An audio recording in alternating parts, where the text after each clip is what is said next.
مسلم سے ایک اور بات، کچھ چیزیں ایسی ہیں جن سے اللہ کی مدد آتی ہے، مدد ملتی ہے. ایک چیز ان میں سے ایسی ہے جس سے بہت مدد نازل ہوتی، وہ ہے کہ جب رب آپ کو دے نا تو پھر آپ بھی اس کے رستے میں دیں، پھر مدد آتی ہے، پھر اور آتا ہے. بخاری مسلم میں حدیث ہے، یہ زیادہ ہی توجہ طلب عمر ہے، اس پر آپ غور کریں گے. حضرت ابو ہریرہ فرماتے ہیں کہ نبی پاک علیہ السلام نے فرمایا ایک شخص نے بادلوں کے اندر سے آواز سنی کہ فلاں آدمی کا کھیت اور باغ خشک ہو گیا ہے، وہاں برسو اور اس کے کھیت کو سیراب کرو. وہ بڑا حیران ہوا کہ بادل سے آواز آ رہی.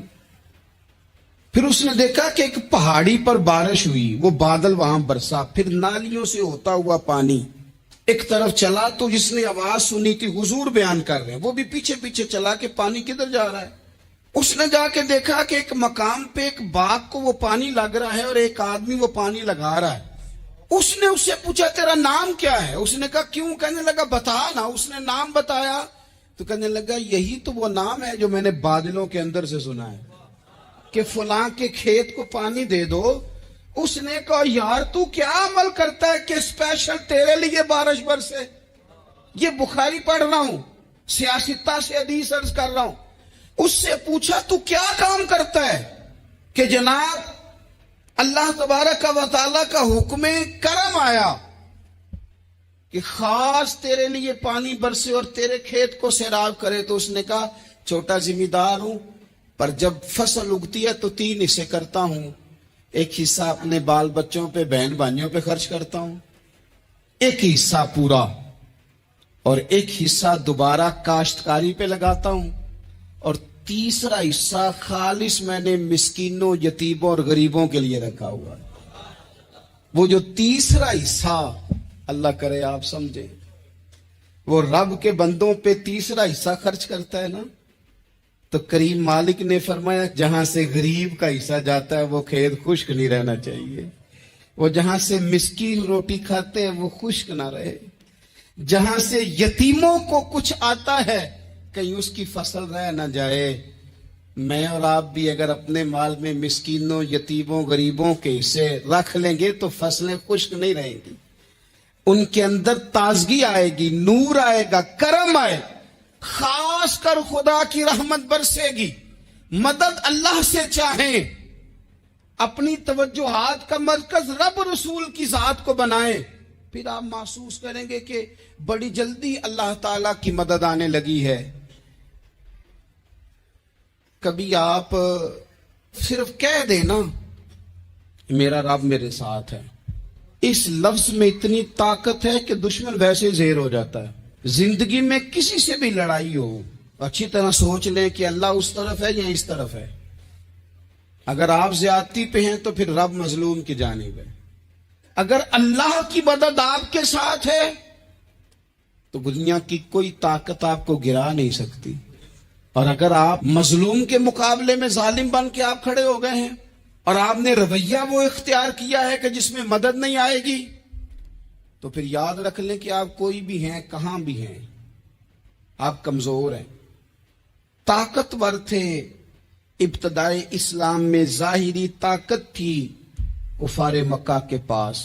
وہ ڈنڈوں سے مارتے تھے غریبوں کو، ان کے ہاتھوں میں ڈنڈے تھے، پر خدائی طاقت ان مظلوموں کے ساتھ تھی. صاحب زرقانی نے لکھا ہے حضرت زنیرہ رضی اللہ تعالی عنہ ایک لونڈی ہیں، غریب ہیں. ماڑے دا کی کام محمد ناس جانا یا رونا، غریب سادی بی بی اور لونڈی کنیزہ، ایک مشرک کی کنیزہ تھی. انہوں نے کلمہ پڑھ لیا. وہ ڈنڈوں سے مارتا، دروں سے مارتا، تکلیف دیتا. حضرت زنیرہ رضی اللہ تعالی عنہ کو اتنا مارا، اتنا مارا.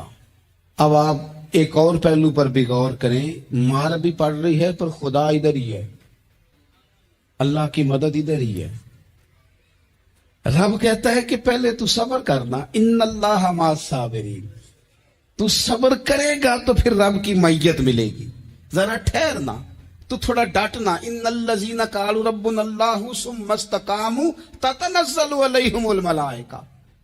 تو کہے اللہ میرا رب ہے، پھر تو پہلے ڈٹ، پہلے تو نے ڈٹنا ہے. ثم استقاموا، جو ڈٹ گیا، تتنزل علیہم الملائکہ، ڈٹنے والے کے لیے مدد آتی. پہلے تھوڑا ٹھہرنا پڑتا ہے، پہلے تھوڑا صبر کرنا پڑتا ہے، حوصلہ کرنا پڑتا، اس کے بعد مدد آتی. مار پڑ رہی ہے، مارا جا رہا ہے. حضرت زنیرہ کو ان کا مالک جو ہے ظاہری آقا وہ مار رہا ہے، یہ کنیزہ ہے، اتنا مارا ان کی بینائی چلی گئی، نظر آنا بند ہو گیا. ابو جہل آیا اور کہنے لگا زنیرہ دیکھا نا ہمارے بت تیری آنکھیں لے گئے، معاذ اللہ، لات و منات ہمارے بتوں نے تجھے اندھا کر دیا. اب ایسا نہیں ہے کہ بی بی روتی جا رہی ہے، مایوسی معاذ اللہ، پریشانی، غریبی بڑی ہے، پوچھنے والا کوئی نہیں، یہ باتیں نہیں. کیا جملے ہیں خاتون کے، کیا لفظ ہیں. ابو جہل نے تنزیہ کہا معاذ اللہ، کہنے لگا دیکھا نا ہمارے بتوں نے تجھے اندھا کر دیا. تو جناب زنیرہ آنکھوں کی بینائی گئی ہے، رات کو گئی ہے، دکھ ابھی تازہ ہے، لیکن اللہ پہ جو توکل ہے، اپنے مالک سے جو رشتہ ہے وہ اتنا مضبوط ہے، اتنا طاقتور ہے، اس میں اتنی گہرائی ہے کہ حضرت زنیرہ بول کے نا اتنی قوت سے بولی، اتنی طاقت سے بولی کہ پورے کفر پر لرزہ طاری ہو گیا. فرمانے لگی تمہارے بتوں کی کیا اوقات ہے کہ وہ میری بینائی لے جائیں، یہ میری رب کی حکمت کا تقاضا ہے. جب تک اس نے چاہا زنیرہ دیکھتی رہی، اور جب اس نے چاہا زنیرہ کی آنکھوں کی بینائی چلی گئی، اور اگر وہ چاہے گا نا تو بینائی واپس بھی کر دے گا. اگر ہو ذوق یقین پیدا تو کٹ جاتی ہیں زنجیریں، اگر وہ چاہے گا تو بینائی آ بھی جائے گی. حضرت زنیرہ نے رات کو یہ لفظ کہے، ابو جہل اور سارے کفار ڈر کے سن کے چلے گئے. آپ اطمینان سے آ کے بستر پہ سوئی. جب سویرے اٹھی تو اللہ نے آنکھوں کی روشنی واپس کر دی تھی. آنکھوں کی اب چھڑی پکڑی ہے، بازاروں میں گھومتی ہے، کہتی ہیں بلاؤ کدھر ہے تمہارے لات و منات، دیکھو میرے رب نے روشنی واپس کر دی. آ کر میرے ساتھ ادھر آ، ستمگر ہنر آزمائے، تو تیر آزما ہم جگر آزمائے. بیمار لوگوں یاد رکھو، کہہ دیا ڈاکٹر نے کہ تو بڑا بیمار ہے، تو بڑا کمزور ہے، یہ ہو گیا وہ ہو گیا، تو ڈاکٹر اپنے علم کے مطابق بات کر رہا ہے. ہوگا تو وہ جو میرا رب چاہے گا. کمزور ہو جانا، پریشان ہو جانا، تکلیف میں آ جانا، پتہ نہیں بات ہو گئی ہے تو جانے کیا ہو جائے گا.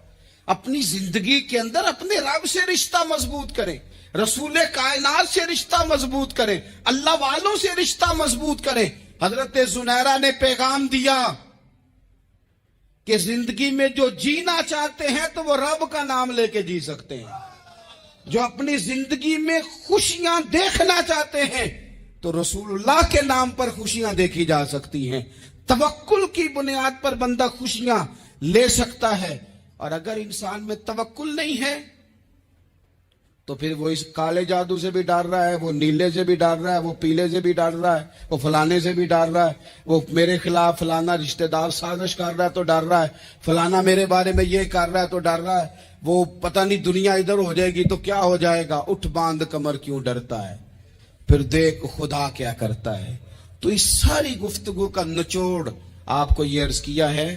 سب سے پہلے تو یہ کہ میدانوں میں مدد بھی اللہ کی، رزق میں مدد بھی اللہ کی، فصلیں خشک ہوں تو مدد پھر بھی اللہ کرے تو پھر ساری مدد، اور اگر انسان بیمار ہو تو پھر بھی مدد اللہ کی. تو اپنے اللہ کی جانب توجہ کو بڑھائیں، آپ اللہ سے مدد کے سوالی بنیں. ترمذی کی ایک حدیث ہے، میں آپ کو زندگی کا تجربہ بتاتا ہوں کہ جب میں بڑا پریشان ہوتا ہوں تو یہ والی روایت کھول لیتا ہوں، مزہ دیتی ہے. اور اب تعالیٰ نے قرآن مجید میں اس حقیقت کا بیان کیا، فرمایا بل اللہ مولاکم، فرمایا بلکہ اللہ تمہارا مولا ہے.